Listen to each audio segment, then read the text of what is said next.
Good morning, and we'll go down H-Town. Shout out to everybody that fuck with me on YouTube. Fuck, not fuck. Shout out to everybody that excuse me, y'all. Shout out to everybody that fuck with me outside of YouTube.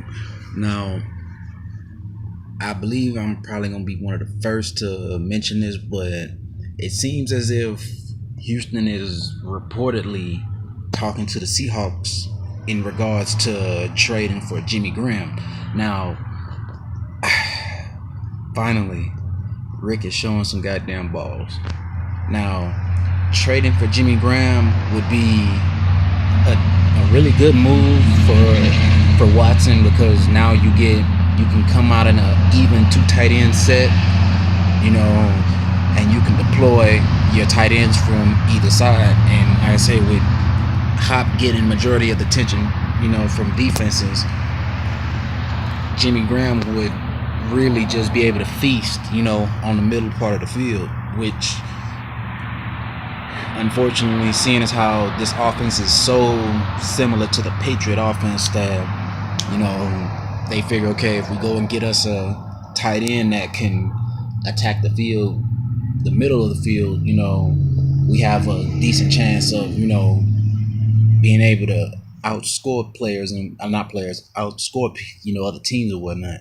And that's not a bad philosophy, you know what I'm saying? But if you're gonna make that move, then you're gonna have to make some roster moves elsewhere. And like I said, looking at our depth chart, we got a bunch of running backs. We really got more tight ends than we need. You know what I'm saying? I've mentioned that in a few of my other videos. You know what I'm saying? I like Griffin. I like what he's done for us so far. But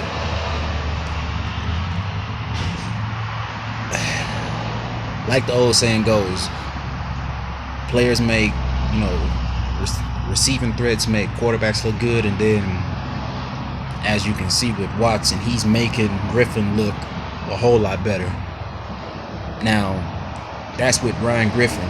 Again, Ryan Griffin, who, if you compare him to other NFL tight ends, he is I'm sorry to say it, no disrespect to Ryan Griffin, but he would be considered a below average tight end all around, from an athletic standpoint, from a hand standpoint, if you want to call it. I would say ball skills, definitely ball skills. You know what I'm saying? I personally think that Jimmy Graham is a much better option, and it would be. I wish they hadn't put C.J. Fedorowicz on IR, because I personally believe that 1-2 punch at tight end with C.J. Fedorowicz and Jimmy Graham would be a nice duo. Because remember, C.J.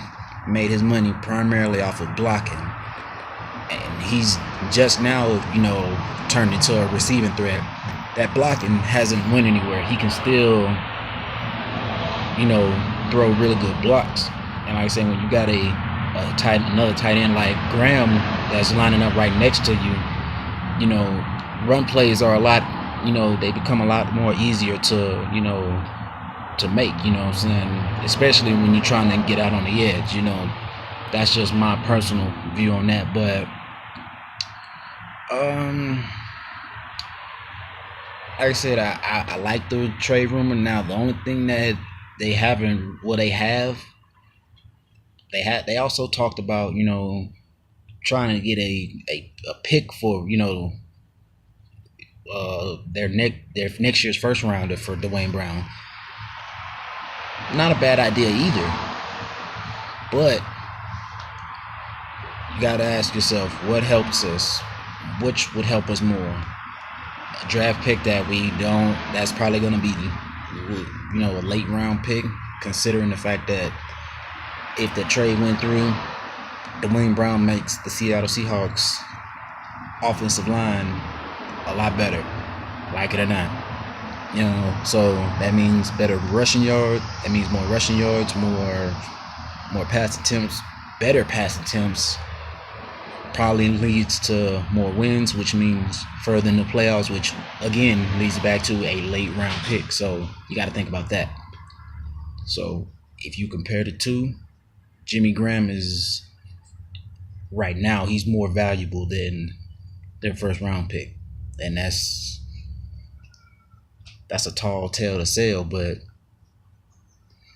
I mean it is what it is. Houston passed on Bucky Hodges, and he's on Carolina's practice squad. I don't understand how you pass on a guy that's 6'7", 257 pounds.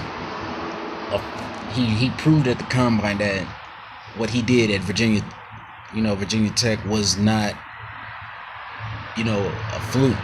The dude was a athletic specimen at the tight end position. Only Evan Ingram had faster running numbers than him. I personally believe that Houston should have went that route while signing Ladarius Green. I'm still not backing up off of that theory because, like I say, Ladarius, if they trade for Graham and they sign him and then they sign him, the offenses we would have more than enough weapons to really compete with the big boys. You know what I'm saying? Because now you can deploy guys from different angles, different positions, different spots. And like I said, if they do trade Dwayne Brown for Jimmy Graham, the trade shouldn't stop there. Like I said, I would be aggressive about it and try to fix a defensive woe, which would be on our secondary. I personally, I like Patrick Peterson over Richard Sherman, but like I said, if Seattle's if they just in a trading mood, like I said, to fix the team that we have right now, I would go ahead and give up a 2019 second round pick for Richard Sherman or Patrick Peterson, because I'm pretty sure both teams would accept that trade. Now, since I don't want to overpower one team, of course, like I said, both players will be good additions to the team, whether it be Sherman or Patrick Peterson. But like I said, looking at how we play defense, versatility is everything. So, like it or not, for all you Sherman fans, he loses this battle, which means if I'm Rick Smith, after getting that trade done with Jimmy Graham, I'm on the phone with Arizona saying, look, let me talk to Pat P. Well, first things first, we'll give you a second round pick for next year in the 2019 for Patrick Peterson. Seeing as how Patrick Peterson, and I believe he's coming up on 30 now, I believe. But like I said, unlike most players that come up on 30, Patrick Peterson still got the juice, and he's still playing at a really high level. Now, say that trade goes through. Again, not stopping there. Rick, this is the time when you really need to be aggressive, and knowing that you're a DB guy, I'm like it or not, I'm on the phone with Revis saying, look, I know you're not the Revis that held down Revis Island, I know you're not that guy anymore, but I know that you can provide, smart defensive wisdom to our young and apparently dumb defensive backs.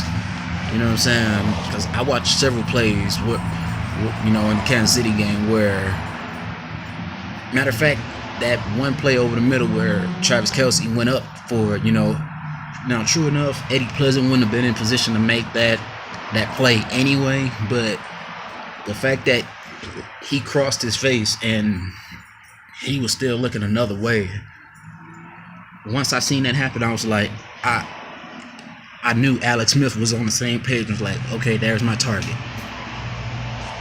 Plays like that you can't have. You know what I'm saying? And like I said,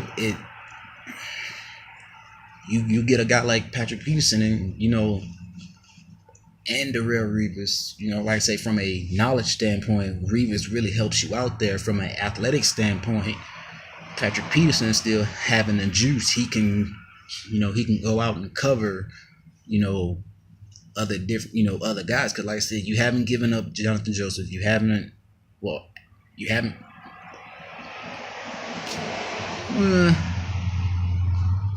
Like I said, depending on how the scenario goes, you haven't given up Jonathan Joseph yet. You have Kevin Johnson, who's coming back from injury. You know what I'm saying? So now you have, instead of a three punch combo at at corner, now you have a decent 4-punch combo at corner. Now, yes, it'll cost you some money this year, but you got to think about it. Once this year's over with, are we gonna? Do you honestly believe that they are gonna re-sign Revis? No.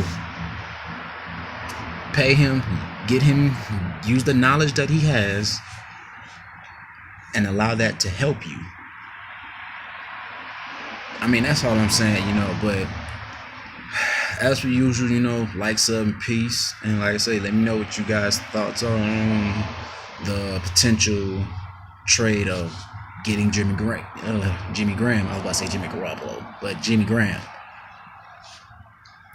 But, and also let me know what you guys think of, if Rick should, continue to be aggressive and, make that call to Arizona. You know what I'm saying? Also, let me know what you guys think about if he should stop there and, actually bring in Revis. You know what I'm saying? Y'all responses and y'all comments are important, to me. Because like I said, I love talking football. I love being able to debate a topic, have a healthy debate when it comes to football. You know what I'm saying? But like I said, I love talking football, and I'm out.